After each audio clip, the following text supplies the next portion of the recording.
Hi, Chaz Kangas here with Go95. You know, a big question we've been getting a lot at GoMN is where at the Minnesota State Fair is the best place to get Pabst Blue Ribbon? Now, there's a lot of questions about it. Unfortunately, we have a special guest, our senior GoMN PBR correspondent and reigning F1rst Wrestling champion, anarchist Arik Cannon. How you doing today, Arik? I'm doing good. I'm glad that we managed to find not only but the only place that happens to be in the fair today that serves Pabst Blue Ribbon.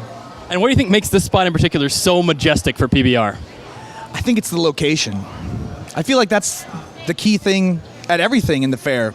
Location, location, location. And there's so many blue ribbons all in this very area that it's only fitting that Pabst is right here. Sweet nectar of the blue ribbon winners. I think you're a liar. Yes. Cheers.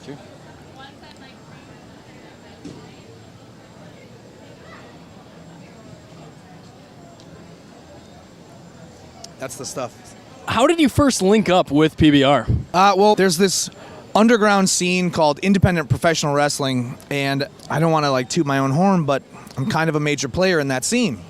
And when I wrestle, I like to drink PBR, and if you get too close to me or if you and I don't exactly see eye to eye, PBR can be used as a weapon. I'll spit in your face, I'll smash you in the head with a can. But no, really, I drink PBR all the time. And I'm a professional wrestler, and it's this weird thing that kind of came together where I'm reaching out to a whole new demographic for Pabst, and it just kind of fell together. Cool. And how much would you say the Minnesota scene has changed for independent wrestling over the past, let's say, decade or so? Oh, wow. How much time do we have? We could talk about this for a while.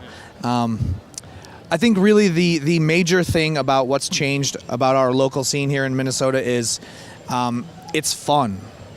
And what I mean by that is it's not just wrestling anymore. When you think about professional wrestling, it kind of comes along with a negative connotation. There's no screaming. There's no "I'm going to get you on Sundays." That's a little bit old hat. For example, we do this thing at First Avenue called Wrestlepalooza, and it's not just professional wrestling. There's wrestling, there's live burlesque, there's live music, and we've started to toy with the idea of integrating stand-up comedy.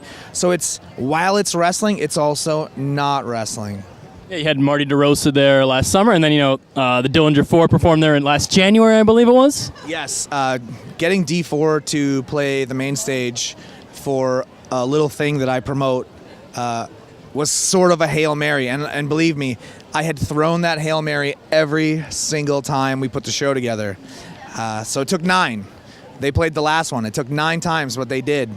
And then we had Prof on stage, which was also very cool. And I'm in a weird predicament now where, what do we do next? Wait, and you also Mike Mithlon, Doomtree, which get well soon, Mike. He turned heel at one of your events, I believe. He actually got quite the reception. Sheik Arya Davari at that time was the Wrestlepalooza champion. Now he's WWE superstar on 205 Live. Got a little too handsy with Mike, who at the time was our special guest referee, and Mike gave him the old 1-2 biscuits, and it got a great reaction. People don't like Arya. He's kind of a jerk. And that's the hardest type of biscuits to give. Yeah. Hey, as long as he's getting them and I'm not taking them. So, how are you preparing for this forthcoming F1rst Wrestling event for the first time at the Caboose?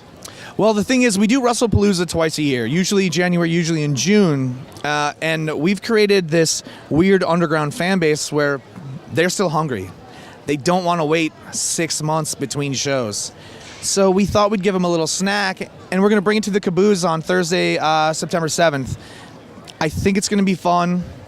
I know the wrestling's going to be amazing, and I hope you're there to see it. I'll be there. And who else is going to be showing up there?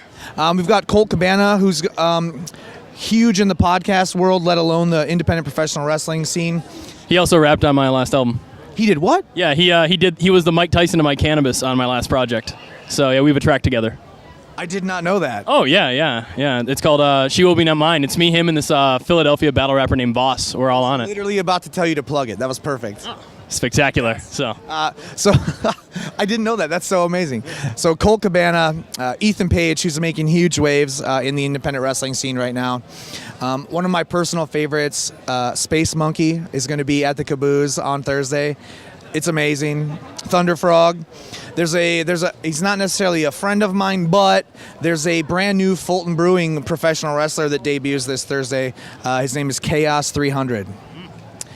He and I gonna butt heads. it sounds like the issue that it all comes down to. It's like what's flowing through the veins. Exactly. He's drinking the wrong beer. That's what it boils down to. Fighting words, especially here at the Minnesota State Fair. And F1rst Wrestling catalog is all available at Smart Mark Video, right? Correct. SmartMarkVideo.com. You can check us out. It's F1rst Wrestling. It's a little confusing. It's F1rst Wrestling. It's F1rst Wrestling. Everything social media. F1rst Wrestling. You can catch Arik Cannon there. I'll be there, and ideally those cows will be there too. So it's appealing across all demographics. For Go Men, Go 95.3, I'm Chaz Kangas. I love you. Cheers.